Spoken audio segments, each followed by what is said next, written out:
सभी को Jai Hind. Welcome to the humanity वाला। ये लास्ट टॉपिक है आपका किसका, कोल्ड वॉर एरा का। जो हम चैप्टर पढ़ रहे थे कोल्ड वॉर एरा, उसका लास्ट टॉपिक है। ठीक है, इसमें आपका चैप्टर खत्म हो जाएगा। इसमें हम क्या पढ़ेंगे, India and the cold war. ठीक है, as a leader of NAM, India response to the ongoing cold war was two fold. ठीक है, आपको बताओ कि जो नाम का था वो फाउंडर लीडर कौन था। एक प्रकार से फाउंडर लीडर जो था वो इंडिया ही था। वो नाम जो है नॉन लैंग्वेज मूवमेंट, हम लोग कितने बार वीडियो देख रहे हैं, पढ़ रहे हैं। नॉन लैंग्वेज मूवमेंट का एक फाउंडर लीडर किसको समझा जाता था, इंडिया को। तो भाई अगर कोई चीज़ इंडिया मतलब कोई चीज़ मतलब आपका लीडर करेगा, कोई मॉब है, अगर कोई उसका लीडर जो करता है उसका मतलब देख के लोग उसका जो भी फैक्ट उसका फॉलो करते हैं तो उसका बहुत बड़ा इंपैक्ट पड़ता है। ऐसे टीम जो इंडिया करता था उसका बहुत बड़ा इंपैक्ट पड़ता था बाकी जो नाम में कंट्री अलायंस जो भी नाम में जुड़े हुए थे। ठीक है, वो NAM was response ongoing two fold. ठीक है, ये नाम जो था वो दो चीज़ों पे बन रहा था। आपको पता होगा क्या क्या था।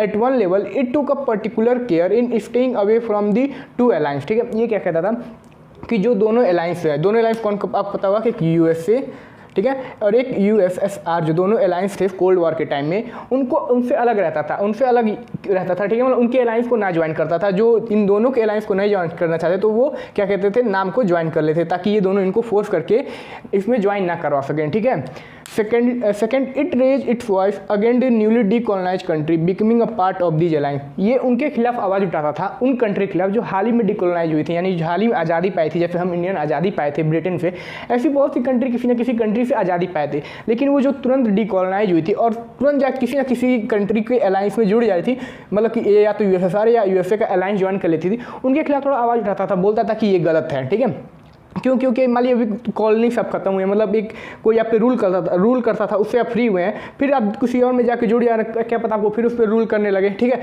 इसके खिलाफ वो थोड़ा आवाज़ उठाता था। कौन, इंडिया।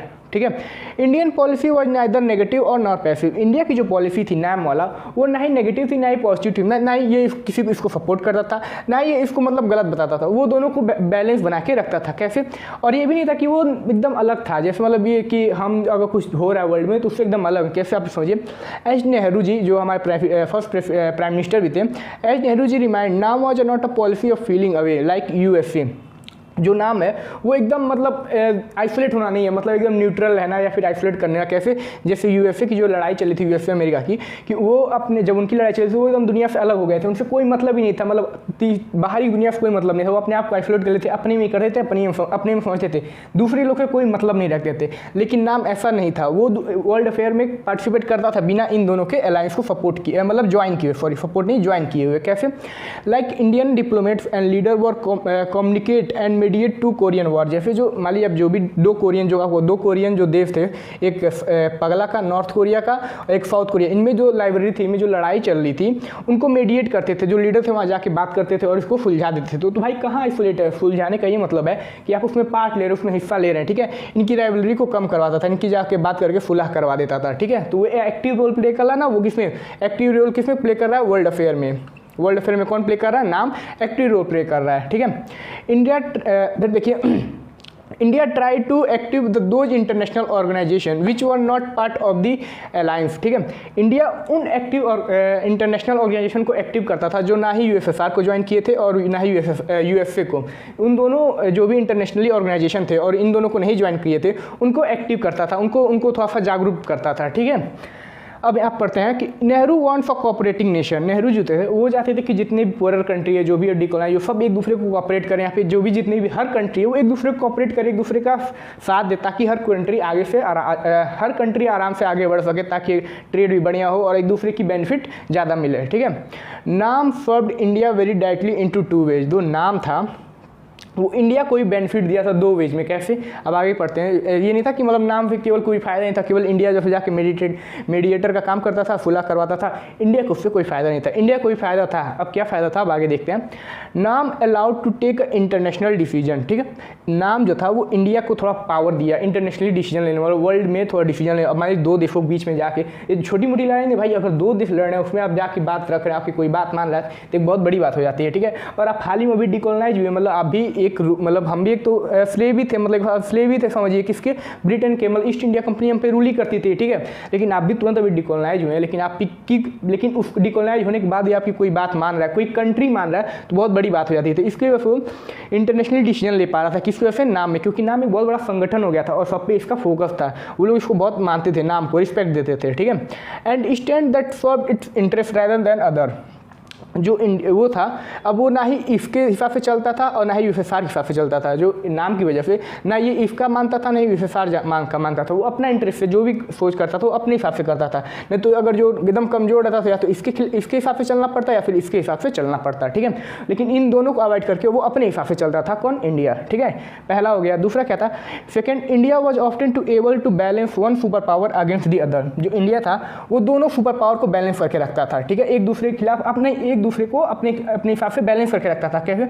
मान लीजिए अगर वो यूएसएसआर थोड़ा रहता था और यूएसएसआर से थोड़ा ज़्यादा कंट्रोल करने लगता था तो धीरे से यूएसए साइड थोड़ा चला जाता था। अब ये देखता था कि यूएसएसआर इसके साइड जा रहा था तो थोड़ा बुलाने लगता था। मतलब थोड़ा मतलब एक होता है ना कि आप मान लीजिए दो दोस्त हैं, ठीक है, और मतलब दो दोस्त नहीं है, मान लीजिए आप दो लोग हैं, ठीक है, आपके घर में कोई दो बड़ा आदमी है, आप इसके साथ थोड़ा रह रहे हैं तो इसको थोड़ा जलन होगा ना तो आपको कुछ ऑफर देगा, भाई अच्छा मेरे साथ आ जाओ, ये बोले इसको थोड़ा क्रिटिफाइज करेगा कि तुमको बहुत मार रहा है। मान एक प्रकार समझिए, कोई ए है और दूसरा बी है और आप सी हैं, ठीक है, आप थोड़ा इसके साथ टिल्ट हो रहे हैं, इसके साइड जा रहे हैं, तो ये क्या करेगा? अगर आपको बुलाना, इसको बुलाना आपको जरूरी, इसको बुलाना आपको जरूरी है, बी को सी को बुलाना जरूरी, तो थोड़ा इसको क्रिटिफाइज करेगा, खैर तुमको बहुत बुली कर रहा है, तुमको ये कर रहा है, वो कर रहा है, ठीक है, तो आप थोड़ा इसके साइड जाएंगे। फिर ये देखेगा कि ये इसको थोड़ा क्रिटिफाइज करा तो ये बुलाने लगेगा। मतलब ना ही अगर जो देखता था कि यूएसएसआर इसको थोड़ा ज़्यादा कंट्रोल करने लग रहा है इंडिया को, तो थोड़ा यूएसए की साइड चला जाता था। अगर यूएसए थोड़ा कंट्रोल करने लगता था तो यूएसएसआर की साइड चला जाता था। जैसे इसके हिसाब से वो दोनों को एक दूसरे को बैलेंस करके रखता था, ठीक है। इस वजह से ये दोनों दोस्त उस पर कंट्रोल नहीं कर पाते थे, ठीक है, कंट्रोल नहीं कर पाते थे और एक दूसरे को बुली नहीं कर पाते थे, एक दूसरे को नहीं बल्कि इंडिया को नहीं बुली कर पाते थे। So neither alliance system could take India for grant or bully, जिसके वजह से इंडिया को मतलब ज़्यादा प्रेशर भी नहीं दे पाते किसी की वजह से, क्योंकि अगर इस पर प्रेशर देंगे तो उधर चला जाएगा, फिर गड़बड़ हो जाएगा, और उधर वो वाला प्रेशर देगा तो इधर आ जाएगा। इस वजह से उन दोनों को मतलब थोड़ा कंट्रोल में रखते था ये। इसकी वजह से ये दोनों किसको कंट्रोल में रख लेता था? किसको? यूएसए को। और यूएसएसआर को कौन कंट्रोल में रख लेता था? इंडिया। कैसे? एक मतलब देखता था कि इधर ज़्यादा प्रेशर पड़ा तो उधर थोड़ा सा टिल्ट हो जाता था, जैसा था उधर ज़्यादा प्रेशर पड़ा थोड़ा सा इधर टिल्ट हो जाता था, ठीक है। इंडियन पॉलिसी नाम वॉज क्रिटिसाइज मेनी टाइम, ठीक है। जो इंडिया की पॉलिसी नाम थी यानी नॉन अलाइंड मूवमेंट थी, वो कई बार क्रिटिसाइज भी की गई काफ़ी कंट्री के खिलाफ। बोला गया कि बहुत बेकार है। क्यों? क्योंकि देखिए बोला था कि सही नहीं है, बेकार है। फर्स्ट क्या था कि फर्स्ट इंडिया नाम वॉज अनप्रिंसिपल। ये बोलते थे कि नाम का कोई प्रिंसिपल, ये कोई सिद्धांत ही नहीं है, बेसिद्धांत का ये बन गया, ऐसे यूं ही बन गया, ठीक है। इट परफ्यूरिंग इट्स नेशन, वो जो परफ्यूरिंग इट्स नेशन इंटरेस्ट, ये बोलते थे कि केवल अपने हिसाब से अपने फायदा देखता था। नाम जो था बाकी जो कंट्री थी उनका कोई फायदा नहीं देखता था, वो केवल अपने फायदे के लिए नाम बनाया था। कौन? इंडिया अपने फायदे के लिए नाम बनाया था, ठीक है। And refuse to take a stand on a crucial international issue.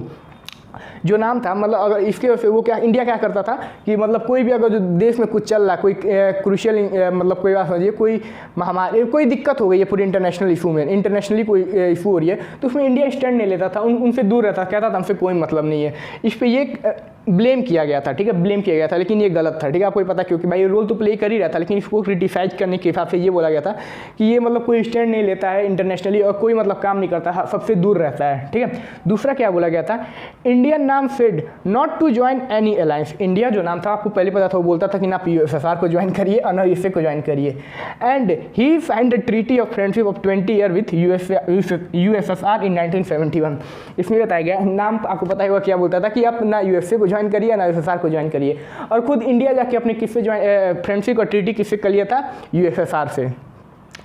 वो भी 1-2 साल का नहीं, 20 साल का, मतलब 20 ईयर का फ्रेंडशिप ट्रीटी साइन कर लिया था। तो इसको बोला गया था कि अपने बोलता था, सब कंट्रीज बोलता था कि ज्वाइन मत करो, और अपने जाके धीरे से ज्वाइन कर लेता था, ज्वाइन कर लिया है। तो इसको क्रिटिसाइज किया गया था, लेकिन इसका थोड़ा सा रीजन भी था। क्या इसमें गवर्नमेंट ऑफ इंडिया थी वो अपना क्या रीजन बताई थी? Government of India viewed India need to diplomatic and military support during the Bangladesh crisis. India जो था उसको डिप्लोमेटिक और मिलिट्री सपोर्ट चाहिए था। कब? बांग्लादेश क्राइसिस में। भाई सही भी किया। क्यों? अगर जो यूएसएसआर का ना साथ हुआ था, अगर रशिया हमारे नहीं साथ हुआ होता, तब तो जब बांग्लादेश वाला क्राइसिस हुआ था, जब लड़ाई हो रही थी, तब तो क्या बोलते हैं, अमेरिका अपना न्यूक्लियर शिप भेज दिया था इंडिया को मारने के लिए, तो रशिया ने सपोर्ट किया था इंडिया को और अपना न्यूक्लियर शिप भेज दिया था बचाने के लिए, वरना कब का यूएस से मार दिया होता। तो ये एक प्रकार से ठीक भी तो था, लेकिन ये लोग एक तरफ से क्रिटिसाइज के हिसाब से देखा गया था। ये तो अलग टॉपिक हो गया कि मतलब न्यूक्लियर मिसाइल भेजा था जो भी, लेकिन क्रिटिसाइज 2 वे में किया गया था। कौन कौन सा? एक पता ही हो गया कि इसका कोई सिद्धांत नहीं था, अनप्रिंसिपल था, और ये अपना इंटरेस्ट फॉलो करता था, और कोई भी इंटरनेशनली क्रूशियल इशू पे ये अपना रिएक्ट नहीं करता था, उसमें पार्ट नहीं लेता था, एकदम अलग रहता था। और दूसरा क्या था? Government of India viewed India need diplomatic and military support. उसको ये यूएसएसआर से यूएसएसआर से इसलिए साइन किया था ट्रीटी ऑफ फ्रेंडशिप। अब ये रशिया के साथ है, यूएसएसआर तो टूट गया ना। अब अभी आगे थोड़ा सा पढ़ेंगे सेकंड चैप्टर में हम यूएसएसआर का डिसइंटीग्रेशन कैसे टूटा, वो काफ़ी डीपली पढ़ेंगे और काफ़ी अच्छा चैप्टर है, ठीक है। अभी यहाँ फिर टॉपिक पे आते हैं हम कि यहाँ पे उसको ये बोला कि हम इसलिए क्या बोलते हैं फ्रेंडशिप साइन किए हैं किससे, यूएसएसआर से। हमको डिप्लोमेटिक और मिलिट्री सपोर्ट चाहिए बांग्लादेश क्राइसिस के टाइम पे, ठीक है। बांग्लादेश क्राइसिस हुआ था उसके टाइम पर हमको मिलिट्री और क्या बोलते हैं डिप्लोमेटिक सपोर्ट चाहिए, हम यूएसएसआर से थोड़ा ट्रीटी ऑफ साइन किए हैं। लेकिन इसका मतलब ये नहीं कि अगर यूएसएसआर से ट्रीटी साइन किए हैं but treaty not effect any other country included USA. Included USA देख रहे हैं, अदर मतलब सब आए लेकिन इंक्लूडेड यूएसए। यूएसए को थोड़ा तवज्जो दिया जा रहा है, थोड़ा सा मतलब होता है ना कि एक बड़े आदमी को थोड़ा सा अलग से नाम लिख के दिया जाता है, वैसे अलग से लिखा हुआ है यूएसए, और आपकी बुक में भी लिखा गया है यूएसए यूएसए, ठीक है, मतलब बताने के लिए। गुड रिलेशन मतलब इसका मतलब ये नहीं था कि अगर हम यूएसएसआर से रिलेशन क्या बोलते हैं फ्रेंडशिप और 20 साल का साइन कर लेते हैं तो इसका मतलब ये नहीं है कि हम जो अदर कंट्री अलायंस है, मतलब उनके जो यूएसए के अलायंस है या फिर जो भी कंट्री यूएसएसआर से नफरत करते थे या फिर यूएसए, उनसे हम जो रिलेशन है वो ख़राब कर लेंगे। इसका मतलब ये नहीं था, हम इनसे भी अच्छा अपना रिलेशन अच्छा बनाए रहेंगे। इनसे साइन करने का ये मतलब नहीं है कि हमारा इनसे एकदम रिलेशन ख़राब हो गया, इनसे भी हमारा रिलेशन अच्छा रहेगा, बस हम इनसे डिप्लोमेटिक और मिलिट्री सपोर्ट के लिए 20 ईयर ऑफ ट्रीटी साइन किए हैं, ठीक है। नाम relevance decrease in disintegration of USSR. अब एक बात बताइए, जो नाम का था, जो रेलिवेंस था, जो पावर था, जो रुतबा था, वो कम होने लगा। क्यों? क्योंकि जो डिसइंटीग्रेशन ऑफ यूएसएसआर जो था, यूएसएसआर जो दूसरा अलायंस था वो डिसइंटीग्रेट होने लगा, टूटने लगा, कमजोर पड़ने लगा। कब? 1991 से एकदम ये टूट चुका था, ठीक है। तो अब एक बात है, नाम का प्रिंसिपल ये नहीं था कि इन दोनों की राइवलरी को कम करना, कोल्ड वॉर का टेंशन कम करना। अब मान लीजिए किसी काम, मान लीजिए एक काम है कोई, ये मतलब कोई काम है, इस काम को देखने के लिए बी को लगाया गया है, लेकिन ये काम ही खत्म हो जाए तो बी का क्या काम रह जाएगा। सेम चीज़ यहाँ हुआ था, इन दो मतलब अगर दोनों अलायंस को मीडिएटर का काम करता था, लेकिन एक जब टूट गया तो नाम का काम ही क्या रह गया, मतलब कोई काम नहीं रह गया था। मतलब एकदम समझ रहे हैं, इसका रेलेवेंस, इसका पावर कम होने लगा था। क्यों? क्योंकि जो यूएसएसआर था वो डिसइंटीग्रेट हो गया था 1991 में, वो टूट चुका था, ठीक है। लेकिन इसके आगे भी India want to poorer and newly decolonise country to unite. India जो थी वो चाहती थी कि जो भी पुअरर कंट्री हैं, जो भी हाल ही में डिकोलोनाइज हुई हैं, वो एक दूसरे से यूनाइट रहें ताकि ये जो बड़े देश हैं उन पे कंट्रोल ना कर सकें, ठीक है। अगर जो ये यूनाइट नहीं रहेंगे तो ये तो छोटे छोटे देश थे, ठीक है। ऊपर से इनकी इकॉनमी बहुत कम थी, ये इनके पास यूनिटी नहीं रहती तो ये बड़े बड़े देश जो भी हैं इन पर फिर से कॉलोनी बना लेंगे। इसलिए इंडिया चाहता था कि जितने पुअरर यानी गरीब देश हैं जो और हाल ही में न्यूली डिकोलोनाइज, जो हाल ही में मतलब किसी के चंगुल से छूटे, चंगुल से छूटे का मतलब समझ लीजिए पकड़ रखा था, जैसे ब्रिटेन हम पे राज किया था, वैसे बाकी दूसरे कई भी कंट्री राज किए थे। जो उनसे आज़ादी पाए हैं वो आपस में यूनिटी बना के रखें और अपने आप को थोड़ा सा मजबूत रखें, क्या कि अगर यूनिटी रहेगी तब कोई भी कंट्री आसानी से किसी पे दबाव नहीं बना सकेगा, ठीक है। तो ये टॉपिक और ये पूरा चैप्टर यहीं खत्म होता है। मिलते हैं नेक्स्ट चैप्टर में, तब तक के लिए जय हिंद।